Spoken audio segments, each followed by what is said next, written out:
영상으로 함께 예배하시는 모든 성도님들과 가정 가운데 하나님 평강이 함께 하시길 축복합니다. 우리 함께 말씀 보겠습니다. 사도행전 16장 25절 26절 말씀입니다. 사도행전 16장 25절 26절 말씀 우리 함께 읽겠습니다. 한밤중에 바울과 실라가 기도하고 하나님을 찬송하며 죄수들이 듣더라. 이에 갑자기 큰 지진이 나서 옥터가 움직이고 문이 곧다 열리며 모든 사람의 매인 것이 다 벗어진지라. 아멘. 우리가 지난 몇 주 동안 하나님을 가까이 하는 신앙의 모습에 대해서 이 말씀 가지고 함께 생각해 봤었는데요. 오늘 다시 한번 정리해 보도록 하겠습니다. 먼저는요, 하나님을 가까이 하는 것이 신앙이다라는 것, 이 중요한 이해죠. 오늘 우리가 읽었던 본문에서처럼 예수님을 믿고 교회를 사랑하고 주의 백성을 위하고 주의 영광을 살아간다라고 하는 그 여정에도 어려움이 있더라라는 것.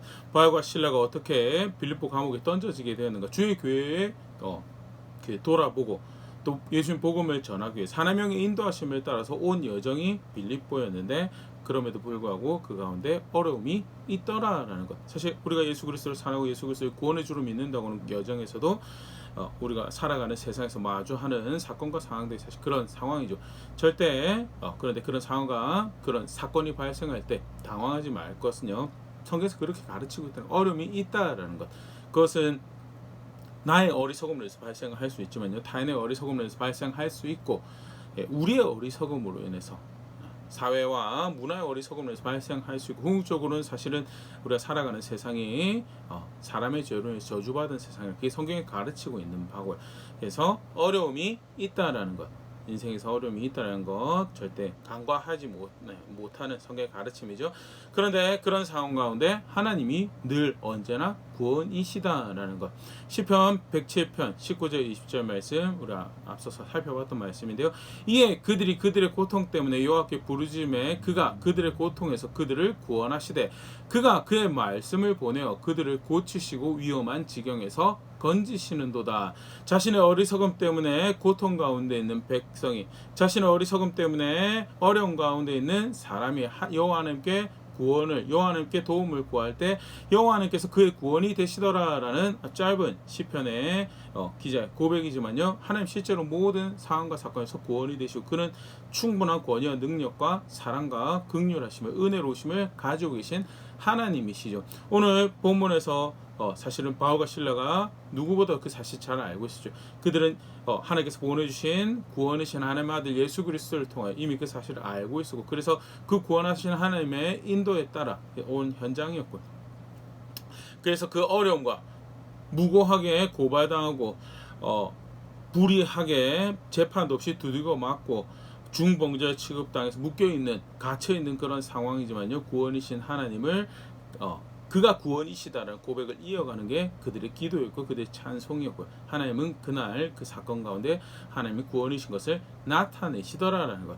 우리가 앞서 쭉 살펴봤지만요, 그런 상황과 어려운 가운데 하나님 백성이 하나님이 구원이신 것을 인정하는, 그를 가까이 하는 고백을, 신앙을 고백하지 않은 그런 선택을 만들지 않을 때 어떤 일이 발생하던가 아담의 후에는 가만히 그 자리에 중립적으로 있지 않고 어려움과 상황을 핑계에 대해서 배교하더라라는 것.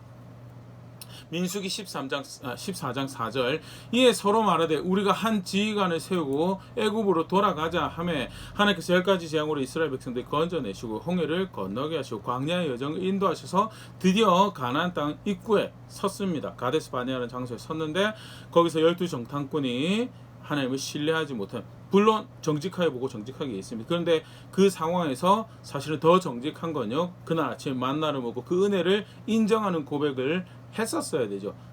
우리가 하나님께서 어떤 일을 행하실지 그의 뜻을 구하고 어떻게 하나님께서 이 일을 행하실지에 대해서 그의 인도하심을 구하 또는 하나님께 도움을 청하자라는 그런 결론이 나왔어야 되는데, 이야기한 좀 전에 읽었던 말씀대로 하나님 인도는 우리가 신뢰할 수 없다. 다른 지휘관을 세워서 애굽으로 돌아가자라는 이야기가, 어려운 상황, 사건 발생하는데 그 여정 가운데 하나님께서 구원이신 것, 하나님께서 먹이시는 분이심을, 하나님께서 공급하시는 분이심을 충분히 보여줬음에도 불구하고 하나님 그 순간에 그 상황에 하나님 가까이 하는 선택, 그 하나님 여호와께서 구원이신 것을 고백하지 않을 때 어떤 일이 발생하는가? 배교하는 선택, 배신하는 은혜의 주가 더 이상 그때는 구원이 아닌 분인 것처럼 취급하는 그런 일이 발생을 하더라면서요. 하나님을 가까이 하는 그 여호와 하나님께서 구원이시다는 고백을 만들어가는 것은 어떤 엑스트라 수고가 아니라 정말 예수 그리스도를 주로 알고 그 예수 그리스도를 우리의 구원으로 보내주신 하나님을 나의 구원이라고 고백한다면 반드시 있어야 될 우리 신앙의 고백이다라는 것 꼭 같이 기억할 수 있으면 좋을 것 같고요. 그러면서 우리가 같이 살펴봤던 것이죠. 그 가운데 우리 신앙의 고백되어진 중요한 모습이 또 중요한 장소, 중요한 기초적인 영역이 어디냐라고 그것이 우리의 가정이다는 아브라함에게 하나님께서 그렇게 가르치셨고요. 여호수아가 그렇게 이해하고 고백했었고 그 이후에 교회를 통해서 가르쳤던 모든 내용들이 사실 이런 이해를 담고 있죠. 창세기 18장 19절 내가 그로 그 자식과 권속에게 명하여 여호와의 도를 지켜 공의와 정의를 행하게 하려고 그를 택하였나니 이는 나 여호와가 아브라함에 대하여 말한 일을 이루려 함이니라. 하나님께서 아브라함의 언약의 하나님이 되시고 아브라함이 그를 자신의 구원의 하나님, 언약의 하나님으로 안다라는 것은 무엇을 포함하는가? 자기가 여호와의 도를 존중하고 공의와 정의를 행할 뿐만 아니라 그것을 자식과 가정에 가르치고 그래서 그들이 그 여호와를 존중할 수 있도록 인도하는 것이 그렇게 하나님의 영광을 가장 기초적인 자신의 관계 가운데 삶의 현장 가운데 나타내는 것이 그게 신앙이고 그게 여호와 하나님 자신의 언약으로 하나님 아는 부르심과 소명이다라는 것 분명히 보일 수 있고요. 실제로 그리스도의 교회도 예수 그리스도를 경외하는 것을 남편이 아내를 사랑하고 아내가 남편에게 복종하는 것으로 부모가 자녀를 주의 경과 공교로 양육하는 것으로 자녀들이 부모님께 공경하고 순종하는 것으로 고백하는 것이 그 그리스도를 경외하는 신앙이다라고 가르치는 게 성경이고요. 그래서 사실 하나님을 가까이 한다는 그가 나의 구원의 하나님이신다는 것을 어려움과 상황 가운데 고백한다라는 것은 가정이 그런 가정으로 다져지고 성숙해가는 자리에 있다는 것과 동일한 의미다라는 것. 그래서 그렇게 함께 올 한 해 동안 배워가자라고 살펴봤었죠. 구체적으로 그러면 하나님 가까이 하는 모습에 대해서 우리 좀 더 살펴봤었는데요. 먼저는 바울과 실라가 보여주는 것과 같은 기도를 통해서 하나님을 가까이 할 수 있다라는 것. 다양한 기준들 살펴봤는데 우리가 꼭 반드시 기억해야 될 굉장히 중요한 요소가요. 마태복음 6장 9절 그러므로 너희는 이렇게 기도하라. 하늘에 계신 우리 아버지여 이름이 거룩히 여김을 받으시오며. 누구에게 기도하는 건가? 내 감정에 충실하여서 그 속칭 정직하다라고 핑계할 수 있습니다. 그런데 내 감정에 충실해서 내가 이 응어리지고 고민하고 눌리고 했던 것을 넋두리 하려고 한풀이 하려고 기도한 것이 아니다라는 것. 그렇기 때문에 중언부언하지 않는 거죠. 누구에게 그럼 기도하는 것인가? 들으시는 분에게 기도하는 것인데 그가 하늘에 계신 아버지 되신 하나님이라는 것. 가장 높은 권위와 능력을 가지시고 지혜와 지식을 가지시고 통치하신 분께 그래서 이미 내 상황과 내가 맞닥뜨린 어려움을 다 알고 계시는 그분께 기도하는 거고요. 그는 사실 감히 내가 뭔가를 이야기할 그런 대상이 될 수 없을 만큼 높고 위대하신 분이시다는 거기서 출발하는 거죠. 그래서 그의 뜻 안의 몸을 그의 나라와 의를 구하는 것이 사실은 우리가 우리 필요 앞에서 구해야 되는 첫 번째 것이다라고 가르치던 것이 예수님의 가르치신 그게 사실은 하나님을 나의 하나님을 아는 모습 그분께 기도하고 그분께 들려드린 나의 고백을 올려드리는 것 그렇게 기도하는 거죠. 그런데 그가 그렇게 높고 위대하신 정말 정말 초월적이고 먼 분이시지만 동시에 그가 오늘 나의 구원이 되시는 아버지가 되시는 하나님이시. 그렇기 때문에 낙심하지 않고 기도할 수 있고 우리 입술이 방종하지 않는 가운데 정직하게 어려움에 대해서 고백할 수 있고 도움을 구할 수 있는 것이다라는 것. 분명한 그 대상에게 고백하는 것이기 때문에 그가 뜻하신 바 목적하신 바를 존중하고 기도하는 것이 그게 성도와 교회가 기도하는 것. 그게 사실은 하나님을 가까이 하는 모습으로 기도하는 거죠. 그렇게 기도하는 것이 하나님 가까이 하는 것이다. 간단하게 정리를 했는데요. 두 번째 또 바울과 실라가 보여주는 하나님을 찾는 또 하나 가까이 하는 어려움과 상황 가운데 하나님이 구원이신 것을 인정하는 그런 고백이 뭐였는가? 그들이 찬송을 통하여 곡조가 있는 고백을 통하여 그렇게 하나님을 가까이 하더라. 음악의 힘을 빌려서 마찬가지죠. 음악의 힘을 빌려서 한풀이하고 음악의 힘을 빌려서 감수성을 충족시키는 정서적으로 평화를 가져오는 것이 아니라면 하나님 앞에 고백으로서 의미를 가지는 찬양이어야 될 텐데 어떻게 그렇게 할 것인가 보여주시고 알게 하신 계시의 반응하는 거고요. 대표적인 예로 우리가 보았던 것이 여로보암이 성가대를 앞에 세웠던 장면이죠. 역대하 20장 21절 백성과 더불어 의논하고 노래하는 자들을 택하여 거룩한 예복을 입히고 군대 앞에서 행진하며 여호와를 찬송하여 이르기를 여호와께 감사하세 그의 인자하심이 영원하도다 하게 하였더니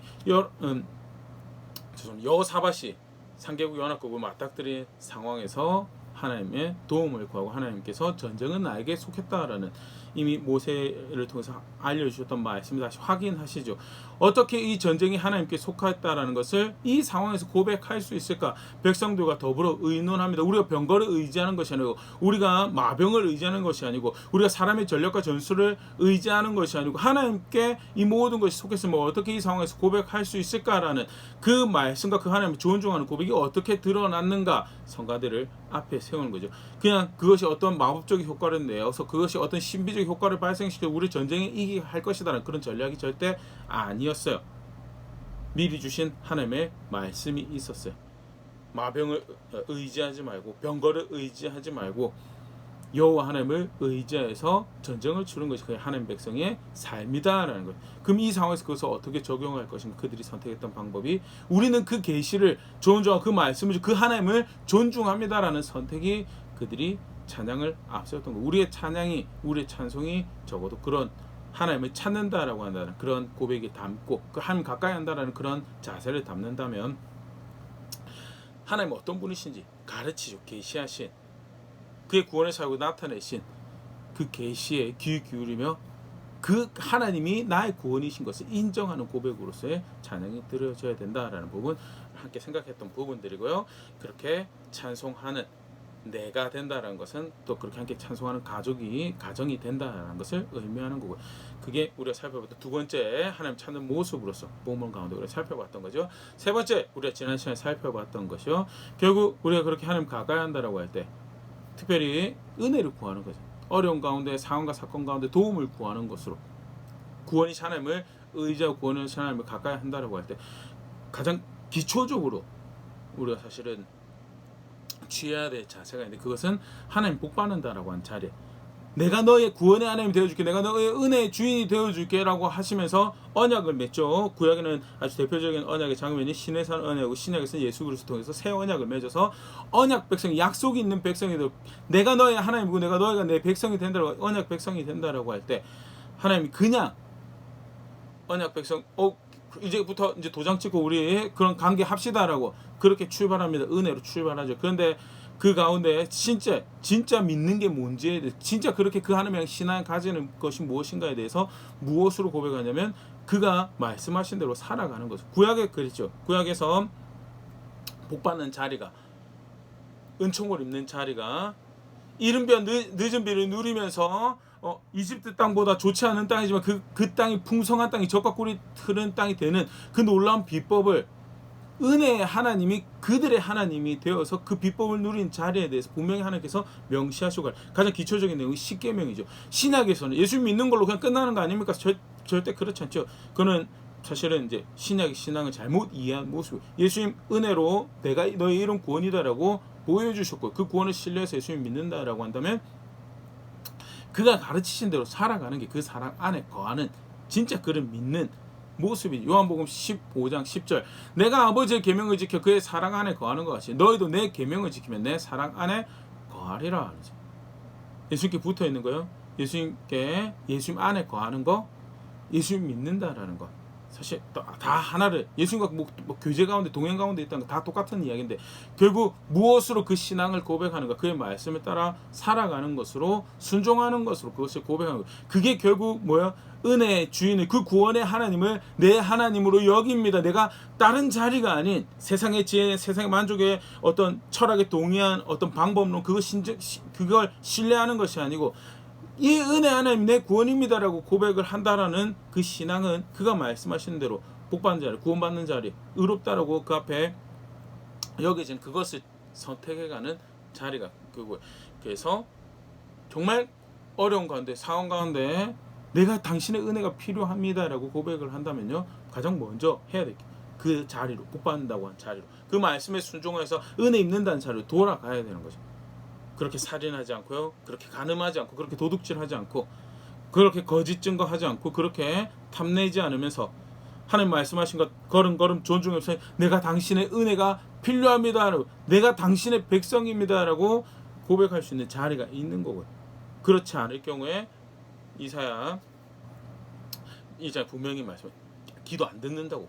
아니 왜 듣겠다고 하시면서 안 들으십니까? 내가 너의 은혜 하나님 되시겠다고 하시면 왜 귀를 안 기울이십니까? 손에 피가 가득해서 그렇다. 쉽게 말해서 네가 먼저 나를 멸시했다. 그리고 그렇게도 도와주시는 하나님인 것처럼 스스로 속이고 하나님을 기만하려고 덤벼드는 모습이었다. 하나님 가까이 한다라고 할 때 그의 말씀에 따라 순종하고 그렇게 기도하고 그렇게 찬송하는 것이 사실 실제로 하나님을 가까이하는 모습이고요. 본문의 바울과 실라가 사실 그렇게 하나님을 가까이하는 중요한 또 아름다운 모델이 본이 되어주고 있죠. 실제로 그렇게 배우고 또 올 탄에 목사님을 통해 도전하셨기 때문에 가르치신 분명히 있으려 생각되어지는데요. 개개인의 삶에서 그렇게 하나님을 더 경험해가고 알아가는 그런 우리 될 수 있으면 좋을 것 같은데요. 관련하여서 조금 더 생각을 해보려고 하는 오늘 특별히 생각해보려고 우리가 이제 하나님을 찾는 또는 가까이 하는 가정에 대해 구원이신 하나님의 내 상황과 사건 가운데 인정하고 존중하는 그런 신앙 고백하자라고 우리 살펴보면서요.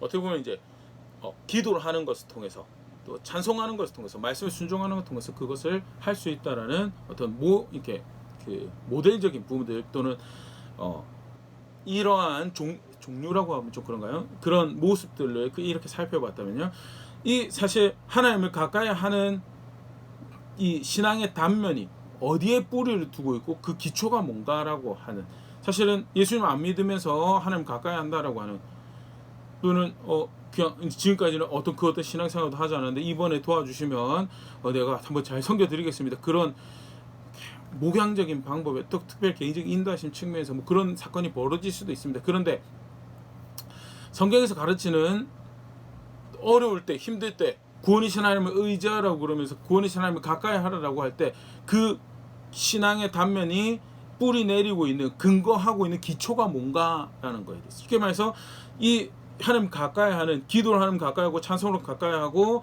말씀 순종하는 것을 하나님 가까이 하는 그 신앙의 근거가, 그 신앙의 근거, 그 고백, 그렇게 할 수 있는 근거가 뭔가, 어떻게 보면 그 신앙의 단면은 그 뿌리에 의해서 규정되어지고 뿌리의 단면으로 존재를 하는 거거든요. 그 이제 뿌리에 대해서 조금 더 근거에 대해서, 사실 이게 이제 하나님을 찾는다는 것이, 구원이 하나님을 내 상황과 사건과 존중한다는 것이 이런 식으로 돼야 되는 거구나라는 것을 조금 더 이해할 수 있는 또 이렇게 관점이 되리라 생각되는지 그렇게 한번 생각을 해보도록 하겠습니다.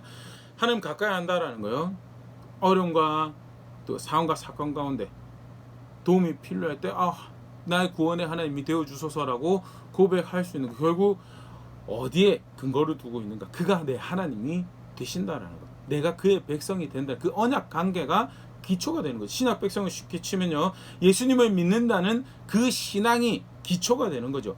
내가 예수 그리스도를 나의 구원의 주로 알고 예수 그리스도를 보내신 그 하나님이 내 하나님이요, 내 아버지라고 고백하는 그 신앙의 근거에서 어려움과 또 도움이 필요할 때 그렇게 도움을 구할 수, 하나님 가까이 할 수 있는 건데, 그러면 쉽게 말해서 예수님 믿는 신앙이 결국 하나님 가까이 하는 그 고백 기초가 된다는 거예요. 그러면 그 예수님을 믿는 신앙이 성경에서 뭐라고 가르치고 있는가, 그리고 그 단면이 그래서 이렇게 고백되어지는가를 조금 더 생각을 해보면요, 먼저는 크게 세 가지 주제로 예수님 믿는 신앙에 대해서 성경이 가르치는 모습을 우리가 보일 수 있죠. 첫 번째는요, 구원이신 주 예수님을 안다라는 거죠. 구원이신 주, 하나님께서 예수님을 보내주셨는데 그는 다름 아닌 나의 죄책을, 우리의 죄책을 담당하신 나의 구원의 주였습니다라고 고백하는 게, 그게 어떻게 보면 첫 단추죠. 베드로전서 2장 24절, 친히 나무에 달려 그 몸으로 우리 죄를 담당하셨으니 이는 우리로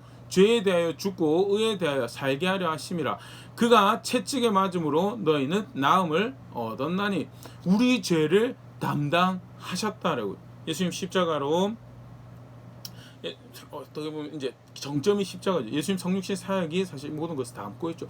그렇게 해서 사람의 모양으로 오셔서 사람의 죄를 담당하시죠. 대신에 내가 죄로 인해 처벌받아야 되는데 그 처벌을 담당하신 나의 구원의 주가 되신다는 거. 단순히 처벌만 담당하신 게 아니라 정결하게 하시는 일을 하셨죠. 구약의 제사가 사실은 그런 정황을 잘 담고 있죠. 내가 벌받아야 될 것을 담당해 대신 주고 정결하게 하는 피를 뿌려서 이제 깨끗하게 하는 그런 게 이제 제사에 담겨 있는 의미인데, 예수 그리스도의 십자가의 그 단번의 사역이 무엇을 하셨는가? 나의 죄책을 담당하시고 나를 정결하게 하셨다. 로마서 6장 6절은 그걸 이렇게 표현하는데, 우리가 알거니와 우리의 옛 사람이 예수와 함께 십자가에 못 박힌 것은 죄의 몸이 죽어 다시는 우리가 죄에게 종노릇 하지 아니하려 함이니. 단순히 내가 벌받을 것만 제거한 게 아니고요, 내가 그 죄의 저주 가운데 총체적인 부패함 가운데 거룩함에 대한 의로움에 대한 열정이 없이 살아가는 자리에 있는 내가 더 이상 죄의 종노릇 하지 않으려고 정결케 하는 일을 그 십자가에 사용하고 그의 피가 뿌려지는 것으로 성령께서 예수 그 구원이신 주를 믿는다고 할 때 그 마음을 감화하시는 것으로 놀라운 은혜를 입죠. 예수 그리스도께서 그 일을 행하신 나의 구원의 주가 되신다라는 것을 아는 것, 그게 예수님과 특별한 언약 관계에 있다라고 할 때 선제되어지는 이해죠. 그걸 히브리서 1장 3절에 이렇게 표현하고 있어요. 이는 하나님의 영광의 경치, 여기 이는 예수님의 하나님의 영광을 드러내신 존재고 그 본체 형상이시라, 비슷한 표현이죠. 그의 능력의 말씀으로 만물을 붙드시며 죄를 정결하게 하는 일을 하시고 높은 곳에 계신 즉 그 신이의 우편에 앉으셨느니라. 사실 여기 정결하게 한다면 죄책을 감당하고 두 가지 다 포함되는 표현이긴 합니다. 그런데 단순히 죄책을 내가 받을 벌을 제거했다는 게 아니고, 예수님께서 베푸신 군요, 벌을 대신 지신 것도 마치 그게 담당한다는 표현을 사용하는데요, 더불어서 정결하게 하시는 일을 하셨다는, 로마서 6장 11절 그런 이해 가운데 이렇게 가르치죠. 이와 같이 너희도 너희 자신을 죄에 대하여 죽은 자요 그리스도 예수 안에서 하나님께 대하여 살아있는 자로 여기 어떻게 죄에 대하여 죽은 자로 여길 수 있는가? 결국 그 말이 이제 그 네가 지은 죄에, 그거는 이제 원죄와 잘못 두 개 다 포함하는 건데요, 너와 관련되어 있는 죄에 대한 책임을 그가 대신 질 뿐만 아니라 그걸 정결하게 하시는, 그의 피로 그걸 정결하게 하시는 그 일을 했기 때문에 더 이상 죄와는 무관한 자가 그 안에서 되어졌다라는 것을 의미하고요. 죄책을 감당하실 뿐만 아니라 죄를 정결하게 하신 그 일을 행하신 구원자가 예수님이신 것을 분명히 반영하고 있는 그런 가르침이자 고백이죠. 예수님이 그런 구원자가 되신다라는 것을 알고 그걸 인지하고 그걸 존중하는 것이 사실 기독교 신앙의 굉장히 중요한 이해죠. 더불어서 그 예수님은 죄인에 대한 그런 놀라운 구원의 역사를 펼쳐가신 하나님의 사랑이 나타나신 계시며 묘사다라는 것, 그게 로마서 5장 8절의 가르침이죠. 우리가 아직 죄인 되었을 때 그리스도께서 우리를 위해 죽으시면 하나님께서 우리에 대한 자기의 사랑을 보여주고 확증하셨다, 나타내셨다라는 것. 그래서 그렇게 구원이 우리에게 주어졌다라는 것을 확인하는 그런 존재가 예수님이시고요. 예수님 믿는다고, 예수님과 언약 관계에 있다라고 할 때 첫 번째 그 구원을 주신 예수님을 안다라는 고백이 그 고백의 근간이고, 두 번째 좀 전에 우리가 맨 마지막에 본 것처럼요, 그렇기 때문에 그 예수 그리스도를 우리에게 보여주신 그 하나님이 나의 하나님, 우리 하나님이 되시는 은혜의 하나님이라니까. 로마서 8장 31절 32절 그런즉 이 일에 대해 우리가 무슨 말하뇨? 만일 하나님이 우리를 위하시면 누가 우리를 대적하리요? 자기 아들을 아끼지 아니하시고 우리 모든 사람을 위하여 내주시니가 어찌 그 아들과 함께 모든 것을 우리에게 주시지 아니하겠느냐? 예수 그리스도 통하여 어떤 하나님을 아느냐? 자기 아들을 내어주신 그 하나님, 모든 사람을 위해 자기 아들을 내어주신 그 하나님, 그렇게 우리를 위하시는 은혜의 주인이시, 그가 여호와 하나님이시고 그는 신뢰할 만한 하나님이시다라는 것을 아는 거죠. 예수 그리스도를 보내주시고 언약 관계 기초인데, 사실 이제 이런 정황이 더 어떻게 분명하게 이렇게 알 수 있냐면 이 예수님을 통한 구원의 사역의 일종의 예고편이죠. 신의 산 언약에서 하나님하고 백성들 언약을 맺는 장면에서 보면 하나님께서 이런 말씀하시죠. 출애굽기 19장 4절 내가 애굽 사람에게 어떻게 행하였은가? 내가 어떻게 독수리 날개로 너희를 업어 내게로 인도하였으며 너희가 보았느니라. 여기까지 재앙과 홍해를 가르신 그 사건 뿐만 아니라 만나를 먹이시고 물이 없는 곳에 물을 내시고 쓴 물을 바꿔서 마실 물로 주시고 전쟁에 승리하게 하신 그 독수리 날개로 업어가 인도하시는 그 은혜의 주인을 알게 하신 선지에서 먼저 그걸 보여주신 하나님이 계신 거예요. 그래서 특별한 관계를 그 하나님과 맺게 되는 거죠. 신약에서 예수 그리스도가 구원의 주가 되셔서 예수 그리스도를 통하여 은혜의 하나님을 알고 그와 특별한 관계를 맺게 되는 것이 그게 신약교회가 예수님 안에서 하는 백성 되는 그 신앙 또는 그 언약 관계를 의미하는 거죠. 예수님을 통해서 얼마나 놀라운 은혜의 주이신가 드러내시고 그 가운데 우리를 초청하신 하나님이 계시다는 것. 물론 더불어서 그가 구원을 베푸신 것은 철저하게 그의 말씀을 통해서 주신 약속을 성취하여서 벌어진 일이다라는 것. 이스라엘 백성들에게도 그렇지만요, 우리에게도 아브라함에게 주신 약속 굉장히 중요하죠. 그래서요, 더불어서 더 근원적으로 창세기 3장 15절 내가 너로 여자와 원수가 되게 하고 너의 후손도 여자의 후손과 원수가 되게 하는 여자의 후손은 너의 머리를 상하게 할 것이요 너는 그의 발꿈치를 상하게 할 것이니라 하시고, 여자의 후손이 원수의 머리를 깨뜨리는 그 권위를 깨뜨리는 그 일을 할 것을 이미 약속을 주셨고, 그것이 후에 진짜 문자 그대로 여자의 후손이 오셔서 구원을 베푸시고, 그 여호와 하나님, 약속을 주신 그 여호와 하나님이 구원이시고 선하신 분이시고 우리를 위하시는 하나님이시며, 그가 그 말씀하신 것을 이루신 그의 말씀이 구원이 되시는 하나님이시다라는 것. 그게 예수님을 믿는다라고 할 때 그 믿는다라는 것이 의미하는 거죠. 구원해 주신 예수님을 알고 은혜의 하나님이신 그 하나님을 알고, 세 번째, 그러기 때문에 다른 구원이 없는 거예요. 그 예수님과 비교해서 어떤 것이 구원이 될 수 있겠는가? 사도행전 4장 12절 다른 이로서는 구원을 받을 수 없나니 천하 사람 중에 구원을 받을 만한 다른 이름을 우리에게 주신 일이 없음이라 하였더라. 다른 어떤 것도 구원을 될 수, 그 예수 그리스도 비견해서 누가 그 죄책을 감당할 수 있고 그 죄의 저주에서 깨끗하게 할 수 있는 그 일을 할 수 있는가에 대해서 아무도 다른 구원이 없어요. 소와 양이 불가능하고, 그래서 마지막 때 하나님 아들을 보내주셨다라는 것이 그 성경에서 가르치고 있는 바죠. 다른 구원이 없고 그 다른 이가 구원이 되지 않는다는 건 나도 포함해. 내 답도 내 능력도 내 계산도 내 방편도 절대 구원이 될 수 없다라는, 그래서 성경에서 가르치는 것이 뭐예요? 그 예수 그리스도 구원이신 걸 알고 그를 통해 은혜 하나님을 안다라고 했을 때 그를 믿는 신앙이, 그를 그렇게 안다라는 고백이 뭘 의미한가? 누가복음 9장 23절 또 무리에게 이르시되 아무든지 나를 따르거든 자기를 부인하고 날마다 자기 십자가를 지고 나를 따를 것이니라 하면서 자기를 부인하는 거예요. 다른 구원이 없기 때문에 예수님이 구원이고 예수님이 생명이고 예수님이 방법이고 예수님이 유일한 그 문제 해결인 거예요. 그래서 그 앞에 내가 믿는 바 신뢰하는 바 다 내려놓고 내 것도 내려놓고 오직 예수님이 구원이시고 예수님을 보내주신 그 은혜의 하나님만 나의 구원이십니다 라면서 그 앞에 매일 죽는 삶을 살아가는 것이, 그게 신앙이다라고 성경에서 가르치는 거예요. 예수님 믿는다라고 하는 것은 그렇게 믿을 때 그걸 믿는다라고 해요. 그래서 예수님 믿어서 언약 관계가 된다라는 그 우리가 지금 살펴보는 하나님 가까이 어려움과 상황과 사건 가운데 구원이신 하나님을 존중하는 그 신앙의 토양이 되는 기초가 되는 그 신앙은요, 그 언약 관계는 그렇게 예수 그리스도를 그렇게 하나님 알고 그렇게 성경에서 가르치는 대로 자기를 부인하고 예수님 믿는 걸, 그걸 언약 관계라고 그러죠. 그래서 결국 뭐가 길이고 진리고 생명이에요? 예수님이. 요한복음 14장 6절 예수께서 이르시되 내가 곧 길이요 진리요 생명이니 나로 말미암지 않고는 아버지께로 올 자가 없느니라. 내 것 다 내려놓고 뭐가 길인 거예요? 예수님이 길인 거예요.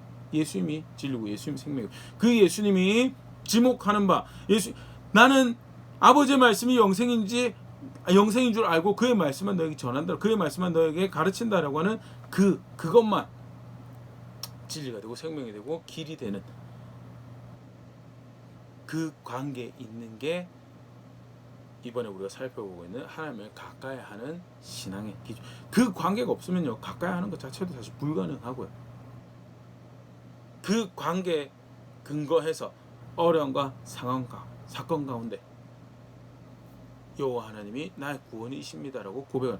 그렇기 때문에 하나님 가까이 한다라는 우리의 고백은요, 이러한 이해의 간섭 가운데, 이러한 이해의 기준 가운데 있어야지 그게 하나님 가까이 하는 바른 모습이 되네요. 왜? 뿌리가 그런 거예요. 거기서 자라나는 하나님 가까이 하는 신앙이고, 그렇기 때문에 철저하게 우리가 기도로 하나님을 가까이 한다라고 할 때, 우리가 찬송으로 하나님 가까이 한다, 우리가 하나님 말씀에 순종해서 하나님 가까이 한다라고 할 때, 그것은 어떤 일을 담고 있어야 되는가? 기도와 찬송과 순종으로 먼저 구원이신 예수님을 존중한다라는 것이, 다른 구원을 제가 알지 못해. 그가 구원이십니다. 나아가서 기도와 찬송과 순종으로 뭘 고백하는 거예요? 여호와 하나님이 오직 내가 구할 은혜의 소망이 되신 하나님, 그의 말씀을 따르는 것이 내게 유일한 구원이 되고 유일한 내게 소망을 둘 도움이 되십니다라고, 그걸 기도와 찬송으로 순종으로 고백했대. 절대 그렇게 드러나게 되는, 그 뿌리에 내려지고 있는 하나님 가까이 하는 거라면요, 그런 식으로밖에 고백이 될 수 없대. 사실 하나님 가까이 한다라는 표현이 우리가 그냥 자칫 보면 이제 굉장히 이렇게 뭐 감각적인 그런 표현, 가까이 한다라고 하는 것. 그러니까 신적 존재를, 영적인 존재 가까이 한다라고 할 때 어떤 영적인 느낌, 우리 기도 가운데 그걸 추구할 수 있어요. 충분히 그런 전례들이 있고, 찬송을 한다는 어떤 영적인 느낌을 추구해요. 그게 가까이 하는 것 같으니까요.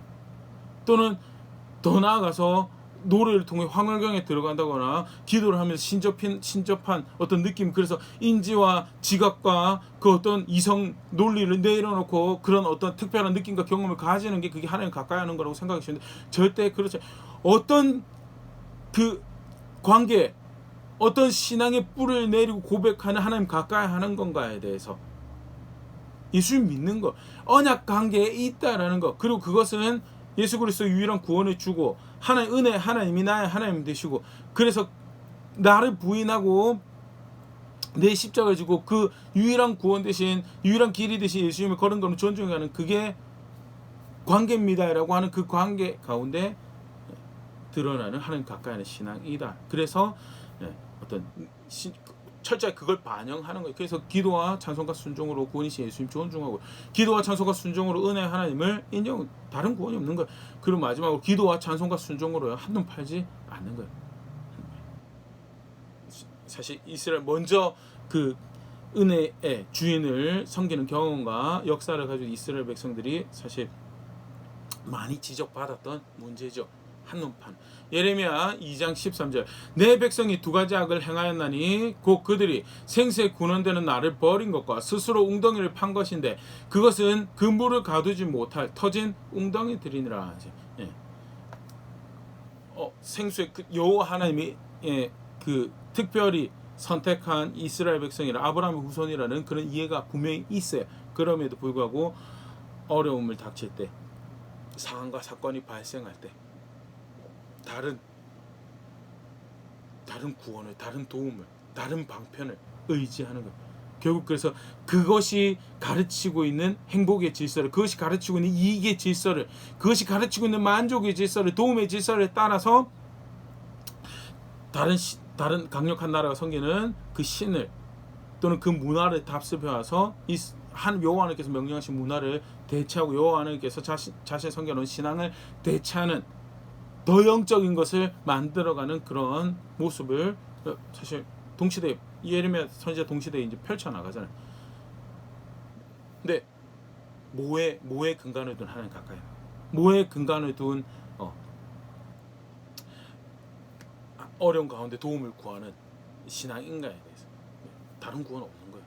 예수 그리스도는 오직 길과 진리와 생명이시고, 그래서 한눈 팔지 않는, 기도와 찬송과 순종으로 한눈 팔지 않는 게 고백되어야 되는 게, 사실은 그 언약 관계에서 드러나게 된 신앙으로 하나님을 인정하는, 하나님 가까이 하는 모습이다. 그걸 신학교에서 야고보서에서 분명히 너무나 잘 이야기하고 있는데요. 야고보서 4장 8절, 하나님을 가까이 하라, 그리하면 너희를 가까이 하시리라. 가까이 하라고, 그 신앙이라고 가르친 거죠. 그런데 그러면서 뭘 이야기하냐, 부연해서 죄인들아 손을 깨끗이 하라. 거룩하신 하나님이, 은혜 그 주인이 거룩하신 하나님 것을 인정하는 것, 그 존중하는 것. 그래서 그를 가까이 하기 위해서 그가 규정하신 삶을 향해 나 두 마음을 품은 자들은 마음을 성결하게. 두 마음을 품는 것, 그가 구원이라면서 어떻게 두 마음을 그가 도움이라면서 어떻게 두 마음을 품을 수 있는가에 대해서 가까이 하라고, 그래서 가까이 하라고 이야기하면서 죄인들의 손을 깨끗이 하라고, 두 마음을 품은 자 마음을 성결하게 하라고 신학교에서도 분명히 가르치고 있고 확인하고 있고, 기도와 찬송과 순종으로 다른 구원이 없음을 고백하고, 예수 그리스도가 구원인 것을, 예수 그리스도를 보내주신 그 하나님이, 그 하나님 말씀이 내게 약속이 있는 반드시 성취된 구원인 것에 대해서 고백해가는 것이, 그게 신앙으로서 이해하는 하나님을 가까이하는 모습이고, 그런 측면에서 어디에 근간을 두고 어디 기초를 두고 고백하는 하나님 가까이하는 것인가, 오늘 간단히 생각해봤는데요. 사실 이런 이해를 잘 보여주는 고백이 사실 사도 바울이 고린도 교회 편지하면서 했던 고백이죠. 고린도서 1장 22절 25절, 유대인은 표적을 구하고 헬라인은 지혜를 찾으나 우리는 십자가에 못 박힌 그리스도를 전하니 유대인에게는 거리끼는 것이 이방인에게는 미련한 것이로되 오직 부르심을 받은 자들에게는 유대인이나 헬라인이나 그리스도는 하나님의 능력이 하나님의 지혜니라. 하나님의 어리석음이 사람보다 지혜롭고 하나님의 약하심이 사람보다 강하니라. 인생을 살아가면서 도움을 바라고 구원을 바라고 어떻게 나에게 이익이 유력한 것을 구해요. 유대인은 영적인 것을 구하고요, 헬라인은 지혜를, 세상 사는 지혜를 구합니다. 근데 교회는 예수 그리스도에 대한 무엇을 이야기하는가? 십자가에 못 박힌 그리스도를 이야기한다. 그가 구원이고 그가 소망이다라는 거. 근데 영적인 사람들을 봤을 때는 흠모할 만한 모습에 너무 피투성이에요. 너무 아파요. 아니 그런 거 말고 좀 더 영적인 걸 이야기해봐 하는, 예수 그리스도를 길로, 예수 그리스도를 구원으로, 그의 생명으로, 그의 진리로 따라간다라고 할 때 부인해야 될 내 모습이 너무 아프고, 부인해야 될 내가 원하는 바들, 부인해야 될 내가 답이라고 믿는 것들이 너무 아픈 거예요. 거리끼는 거예요. 쉽게 말해서 이방인들에게는 정말 그게 어떻게 지혜냐, 그렇게 손해보고 살아가는 것이, 그게 돈을 벌어주냐, 그게 시간을 효율적으로 만드느냐, 미련하더라. 어떻게 그렇게 살아가느냐라고. 그런데 뭐죠? 실제는요, 그 그리스도가, 그 십자가의 그리스도, 그의 도가 하나님의 능력이고 하나님의 지혜더라. 그러면서 부연 설명 25절, 하나님의 어리석음이 십자가로 죄를 깨끗하게 하시고, 죄책을 감당하시고 죄를 깨끗하게 하시고, 그렇게 구원해내신 그 하나님의 어리석음이 사람보다 지혜롭고, 너희가 지혜롭다고 믿는 그 어떤 것보다 그게 더지, 하나님의 약하심이 그렇게 버림받은 자리에 던져주고 하는, 절대 흠모할 만한 모습에 그게 어떻게 길이 될 수 있습니까? 라고 하는 그 약함이 사람보다 강하다라고. 문학적인 표현이기도 한데 비유적으로 잘 이야기를 하고 있죠. 그래서 십자가에 못 박힌 그 그리스도만 전하기를 원하고 알길 원한다고 고백하는 것이 그 다음 고린도서의 말씀에 우리가 아는 말씀인데요. 그게 다른 이해가 아니고요, 오늘 우리가 살펴봤던 이해를 잘 담아내고 있는 거죠. 어떤 언약 관계에 근거해서 하나님을 가까이 하는 건데, 그 하나님께 어려움과 사건 가운데 도움을 구하는 건데, 예수 그리스도를 주로 알고 그를 보내신 은혜 하나님, 그 은혜 하나님의 말씀을 생명으로 알고, 그래서 자기를 부인해가고 걸어가는 길이고, 그 말씀이 요구하는 대로 자신을 조정해가고 살아가며 그걸 생명이라고 고백하며 그 가운데 오래 참고 인내하고 견디는 그 걸음들을 만들어가는 게, 그게 신약의 신앙이죠. 거기서 가까이 하는 것을 그때 가까이 하는 것은요, 절대 다른 걸 생각할 수 없는 가까이, 그게 예수 그리스도를 존중하는 것을, 은혜 주인을 맞습니다, 지금 이 상황에서도 당신이 유일한 소망입니다 라고 고백하는 것을 가까이 하는 것이, 그게 신앙으로 사는 가까이 하는 모습이고요. 바울과 실라가 어떻게 그 상황에서 기도하고 찬송하고 하나님 가까이 할 수 있는가?